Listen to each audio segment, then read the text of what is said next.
Kairana seat थी। कैराना से RLD की कैंडिडेट तबस्सुम हसन जो है उन्होंने चुनाव जीता। हमारे साथ तबस्सुम हसन फिलहाल मौजूद हैं। बहुत बहुत स्वागत है आपका।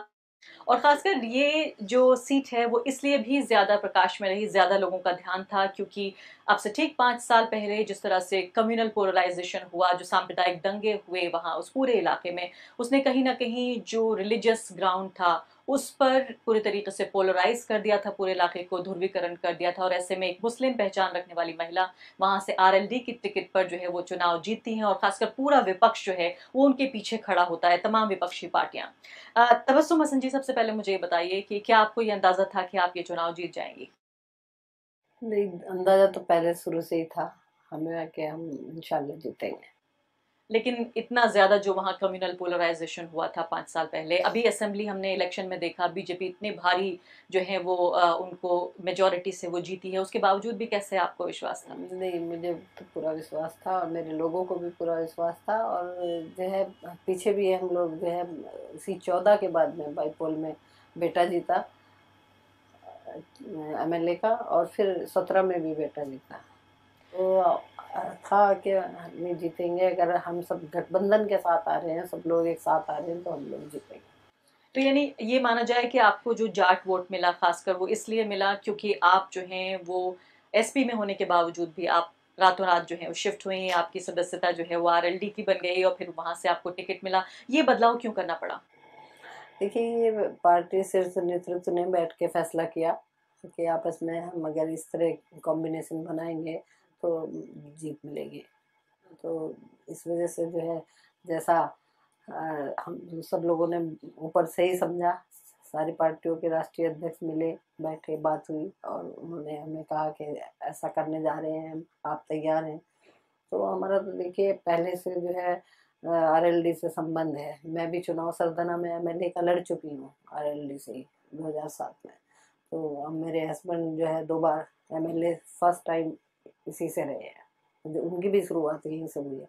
बेटे की तो नहीं हुई, लेकिन हमारी, मेरे हस्बैंड की और मेरी यहीं से हुई। लेकिन हम दिल्ली में बैठे हुए पत्रकारों को भी ये समझाइए क्योंकि जब हम कैराना की बात करते हैं तो हमें ऐसा लगता है कि वहाँ बहुत बड़ी एक फाड़ है हिंदू मुसलमानों में, जैसे हिंदू सिर्फ हिंदू को वोट करता है, मुस्लिम मुस्लिम को वोट करता है। इस तरह की एक तस्वीर दिल्ली में बैठे नहीं, बिल्कुल पत्रकार नहीं है। जो हैं, जब हम ट्वीट करते हैं या हम फेसबुक पोस्ट लिखते हैं या रिपोर्टिंग करते हैं, हमें ये समझ नहीं है कि आखिर कैराना में इतना भारी दंगा और इतना कम्युनल पोलराइजेशन होने के बावजूद भी आपका चुनाव कैसे संभव हो पाया?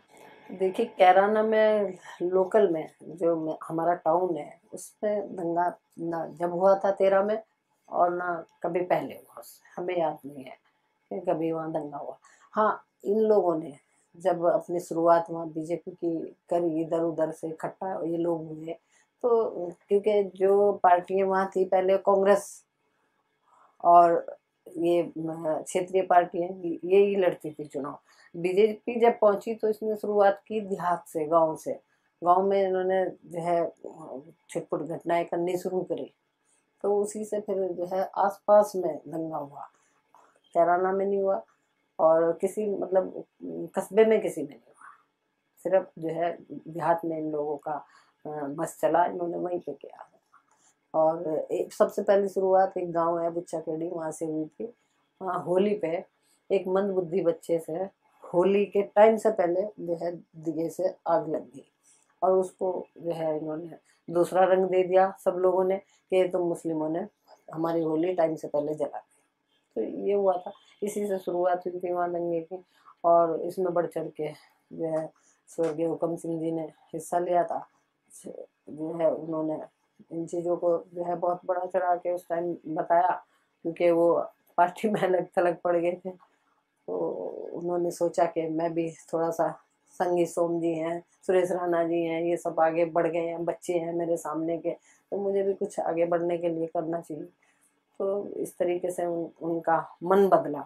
उनको हिंदू मुस्लिम सब वोट मिलता था, जैसे हमें मिलता था ऐसे उन्हें भी मिलता था। हमें भी हिंदू मुस्लिम सब वोट मिलता है, सब लोग मिलके जिसको पसंद करते थे उसको वोट डालते।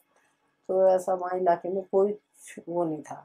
अब उन्होंने उसको इतना बड़ा रंग दे दिया, महापंचायतें करी, पता नहीं क्या क्या हुआ, फिर उसी में वो दंगा सब हो गया गांव में। ये बहुत अहम बात आप कह रही हैं और इसके बारे में काफ़ी हद तक छप चुका है, खबरें भी आ चुकी हैं कि किस तरह से हुकुम सिंह जो हैं वो पूरे सभी समुदाय में जो है वो लोकप्रिय थे। अभी वो हमारे बीच नहीं है इस दुनिया में, लेकिन किस तरह से बीजेपी की जो लोकल राजनीति थी उसने कैसे मजबूर किया एक बहुत ही सेक्युलर व्यक्ति को जो है एक सांप्रदायिक तरीके जी से जी पूरा रंग जी। लेने का। लेकिन इससे पहले कि मैं आपसे पूछूं पलायन की पूरी कहानी जिसकी वजह से कैराना जैसा एक छोटा सा इलाका पूरे देश के जो है नक्शे पर आ गया, मैं दंगों की बात भी आपसे पूछूंगी, लेकिन मैं आपसे ये जानना चाहती हूँ कि अगर इस पूरे चुनाव में जिन्ना वर्सेस गन्ना का भी एक नारा रहा, आपको जिन्ना ने जिताया या गन्ने ने जिताया? नहीं, हमारे तो लोकल मुद्दों ने ही हमें जिताया है। जो वहाँ के जो है लोकल मुद्दे हैं, जैसे गन्ना है, और जो है नौजवान जो है बेरोजगार हैं वहाँ, और मतलब बहुत सारी बातें हैं वहाँ। जो वहाँ तालीम का थोड़ा बहुत दूर पड़ता है, अच्छे इंस्टीट्यूट नहीं है, तो उन सभी चीज़ों का जो है वहाँ मसले हैं। तो हमें तो लोकल जो मामलात हैं उन्हीं से हमें जीत हासिल हुई है। नहीं तो ये जिन्ना तो बेचारे बहुत पहले चले गए थे पाकिस्तान। अब तो उनकी फोटो है, उस फोटो के साथ कौन क्या कर रहा है वो तो देखने वाली बात है। अब कहाँ कहाँ से फोटो उतारेंगे, बहुत सारी जगह पे रखी हैं, पार्लियामेंट में भी हैं। पार्लियामेंट में हमारे बहुत सारे जो मुस्लिम लीडर जिन्होंने आज़ादी में हिस्सा लिया, सबकी फोटो है। तो ये तो कोई बात नहीं हुई, ये तो गन्ने का इनका। इशू, गन्ना किसानों का काफी बड़ा मुद्दा है वहां उस इलाके में। गन्ना गन्ना किसानों का काफी बड़ा मुद्दा है, क्योंकि देखिए हमें ऐसा होता है जैसे देते हुए भी खाते हैं और लेते हुए भी खाते हैं किसान से। किसान का जो गन्ना है, जब वो उसके खेत में है तो वो बहुत सस्ता उसका लेते हैं, और फिर उसकी चीनी वगैरह जो भी बन के जाती है वो बहुत महंगी बाजार में आती है। और इसी तरह उसके जो खेती करने के संसाधन है, जैसे खाद की बोरी है और पानी है, बिजली है, ये सब चीज़ें जो है इतनी महंगी उनके लिए बना दी गई है कि पहले 50 किलो का जो बोरा होता था खार का, वो कम पैसों में आता था, अब उसके 5 किलो घटा दिया और रेट दुगना कर दिया। तो ये सब चीज़ें किसान जी। और क्या जो दंगे हुए मुजफ्फरनगर में, क्या वो एक मुद्दा रहा वहाँ या नहीं? अब कुरेदने की कोशिश करिए, हम्म। मुद्दा कोई नहीं रहा, सब अपनी जगह सेटल हो क्योंकि गए। योगी आदित्यनाथ ने बाकायदा जो है अपनी 2 रैलियां बड़ी उन्होंने की, उनमें बाकायदा नाम लिया उन लड़कों का जो उस दौरान जिससे कि पूरा दंगा शुरू हुआ था, उनका कई बार उन्होंने नाम लिया। लिया था उनका नाम। लेकिन मुद्दा बन पाया या नहीं? नहीं, बिल्कुल नहीं बन पाया, क्योंकि वो चीज़ें सब लोग अब समझ चुके हैं। ये जो जाट बिरादरी को ब्लेम किया जा रहा, उसका तो इस्तेमाल किया गया। जाट और मुस्लिम तो बहुत प्यार से हमेशा से रहते हैं, चौधरी चरण सिंह जी के सामने से हमेशा से बहुत बड़े प्यार मोहब्बत से एक दूसरे के साथ रहते हैं। जबकि इन लोगों ने उनका इस्तेमाल करके और खुद ने किया और चेप उनके दिया, और उन्हीं को इस्तेमाल करके दिखाया पूरी पिक्चर में कि इन लोगों ने ये किया है। नहीं, बहुत बड़ी बात है क्योंकि जो पार्टी जिसकी आप फिलहाल सांसद हैं वो चौधरी चरण सिंह जी की विरासत वाली पार्टी है, जिन्होंने शायद एक इतना फॉर्मिडेबल एक कॉम्बिनेशन बनाया जाट और मुसलमानों का कि पूरे इलाके में, और खासकर अगर देखा जाए कुछ जनरेशन पहले तो शायद कल्चरली भी अभी तक भी सांस्कृतिक रूप से भी जो मुस्लिम जाट हैं और हिंदू जाट हैं वो बहुत ज़्यादा एक दूसरे से इतना मिलते जुलते हैं कि धार्मिक दीवारें वो काफ़ी हद तक गिर जाती हैं। तो क्या, मैं फिर से आपसे पूछना चाहती हूँ, बहुत दिलचस्प चूंकि मेरे लिए ये सवाल है ये जानना कि कैसे दोनों को साथ लाना संभव कैसे हो पाया, जाटों को और मुस्लिम्स को? देखिए, ये पहले से ही बेचारे तैयार हैं आपस में मिलने के लिए। इन्हें तो एक जरिया चाहिए था, प्लेटफॉर्म चाहिए। प्लेटफॉर्म चाहिए था। वो सब हमारे जो लीडरान हैं, हमारे जो पार्टियों के अध्यक्ष हैं, उन्होंने बैठ के बनाया, और उस प्लेटफॉर्म पर नाम मेरा आया। तो ये मेरी खुशकिस्मती है कि मैं कुछ कर सकूं उनके लिए, जोड़ सकूं उन्हें। अब मेरा पहला काम यही रहेगा कि मैं जो है भाईचारा कायम करूँगा बैठ के उन लोगों के बीच में। तो हमारी कोशिश रहेगी कि हम वहाँ सौहार्द बनाएं और चारों तरफ से जो है सब लोगों को जोड़ें आपस में। जो कहीं कमी रहेगी गैप भी, उसको भी जोड़ने की कोशिश करेंगे। आपको लगता है कि आरएलडी की तरफ से, अजीत सिंह जयंत चौधरी की तरफ से एक बहुत बहादुरी का कदम था ये कि इतने पोलराइज्ड, इतने ध्रुवीकरण वाले माहौल में एक मुस्लिम महिला को कैंडिडेट बनाना, आपको लगता है कि बहुत बहादुरी का काम था? जी जी, बिल्कुल। सभी लोगों ने बहादुरी दिखाई है इसमें, सबका इकट्ठा है मामला, सबने बहादुरी दिखाई है। सब कोई बोलता था इसको लड़ाओ उसको लड़ाओ, लेकिन जो है मैं लड़ी हूँ। मैं, मुझे कहना नहीं चाहिए, लेकिन मुझे सबका वोट मिला है। मैं सोचती हूँ कि अगर मेरे अलावा कोई और होता तो शायद ना हो पाता इस तरह। तो आप ये कह रही हैं आपको सभी समुदायों का, आपको जाटों का भी वोट मिला? यहाँ तक कि हिंदू गुजर का भी मुझे वोट मिला है। मेरे मायके में जो पड़ती हैं सीटें, उनमें मुझे आधा तिहाई कहीं ना कहीं कुछ ना कुछ मिल रहा है। अब चूंकि ये जो आपकी एक सीट है, ये इत्तेफाक से चूंकि नेशनल मैप पे इसलिए भी आई है क्योंकि इसे एक मॉडल बनाया जा रहा है कि अगर जिस तरह का मॉडल 2018 में ये काम कर गया है तो क्या 2019 में लोकसभा के चुनाव होंगे, उसमें ये एक मॉडल होगा। इसलिए ये जानना भी बहुत अहम है कि किस तरह की रणनीति, क्या स्ट्रेटेजी जो है वो अपनाई गई। हमने ये देखा कि अखिलेश यादव जो है वो प्रचार करने नहीं आए, मायावती ने आधिकारिक ऑफिशियली जो है वो बहुत अनाउंसमेंट नहीं किया, कोई ज़ाहिर रैली भी नहीं की। योगी आदित्यनाथ ने दो रैलियां की, बीजेपी के केंद्र के जो मंत्री थे वो आके कैंपेनिंग कर रहे थे, नरेंद्र मोदी जो है वो बागपत से जो है वो कैराना को संबोधित कर रहे थे, मॉडल कोड ऑफ कंडक्ट का एक तरह से वायलेशन करते हुए। क्यों इन दोनों को दूर रखा गया, मायावती अखिलेश? देखिए, आपने फूलपुर और गोरखपुर भी देखा होगा, वहाँ भी मेरे ख्याल में सेम ही स्थिति थी। योगी जी ने 5 रैलियां की थी वहाँ, यहाँ तो 2 ही हैं, वहाँ 5 की थी अपने क्षेत्र में उन्होंने। और जो है मायावती जी का साइलेंटली था सारा, उन्होंने वहाँ भी कोई बोल के कुछ नहीं कहा था, क्योंकि उनके वोट की जो वो है ना कैडर, वो अपने कैडर को बड़ा समझा के रखते हैं, इशारों में चलता है। और हमें तो खैर वहाँ मिल रहा था उनका साथ सब लोगों का, क्योंकि मैं पहले से बीएसपी में रही हूँ, बीएसपी के सब लोगों को जानती भी हूँ, तो हमारे तो साथ चल रहे थे वो लोग, कहीं ना कहीं हमारा कोऑर्डिनेट उनसे हो रहा था, तो बता रहे थे कि। लेकिन बहन जी हमेशा उनका स्टेटस सही रहता है, उनकी अपनी बात है कि वो इसी तरह सपोर्ट करती है। और अखिलेश यादव को क्यों दूर रखा गया? अखिलेश यादव के इतने जो है सब लोग लगे थे, तो जरूरत महसूस नहीं हुई, क्योंकि वो गए थे जब बेटे की रैली हुई, तो उनको बहुत लाइक करते हैं लोग, मुस्लिम्स में बहुत पसंद किए जाते हैं, तो उन्हें पता था कि मैं मेरे नाम पे वोट तो मिल ही रहा है, तो जाऊं ना जाऊं फर्क नहीं पड़ता। यानी जहाँ प्रधानमंत्री और मुख्यमंत्री जी और जी केंद्रीय मंत्री सब बिल्कुल, इतने पॉपुलर हैं वो। तो मुझे ये बताइए कि जो पार्टी का काडर है, चूंकि मैंने जैसे कहा कि एक मॉडल के तौर पर देखा जा रहा है और ये माना जा रहा था कि तमाम पार्टियां आएंगी तो एक तरह का कन्फ्यूजन होगा, एक असमंजस होगा ज़मीन पर। जो पार्टी कार्यकर्ता है उनको समझ में नहीं आएगा किस में क्या हो रहा है। जैसे ये भी बताया गया कि गोरखपुर और फूलपुर में जो है वो जीतने के बाद कार्यकर्ताओं ने अलग अलग जो है वो सेलिब्रेशन किया, अलग अलग जश्न मनाया, लेकिन आपकी सीट के लिए तमाम पार्टियों की जो विपक्षी पार्टियां थी उनके कार्यकर्ता जश्न भी साथ में मना रहे थे।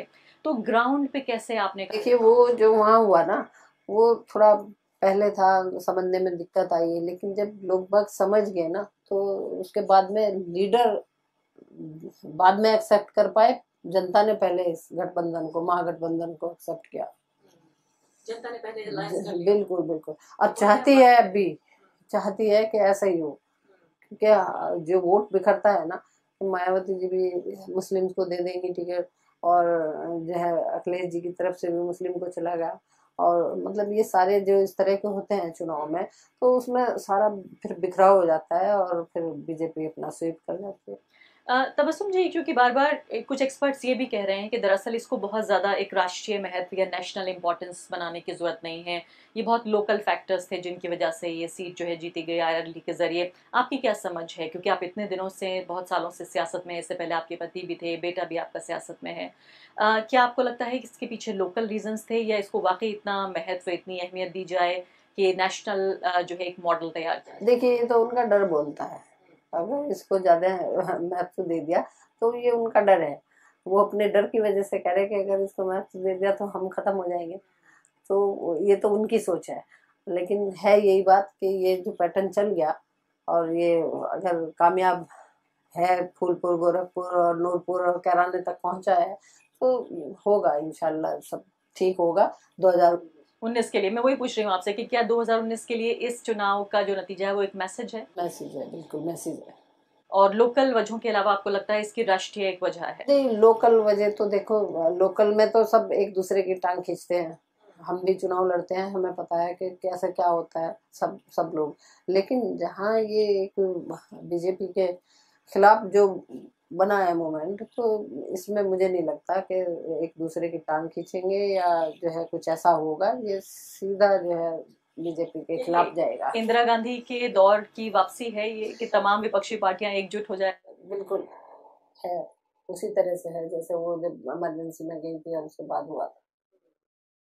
आप ये कह रही हैं कि सब बीजेपी के खिलाफ आएगा। एक बहुत अहम सवाल जो मैं पूछना चाहती हूँ आपसे वो ये है कि जो पलायन की पूरी कहानी थी माइग्रेशन की, कि दरअसल वहाँ इतना दबदबा बढ़ गया है मुस्लिम समुदाय का कि जो हिंदू पॉपुलेशन है उसको माइग्रेट करना पड़ा। हुकुम सिंह ने इसको एक बड़ा मुद्दा बनाया, बाकायदा लिस्ट हमारे सामने आई, लिस्ट छपी लोगों की। क्या सच्चाई है इसकी?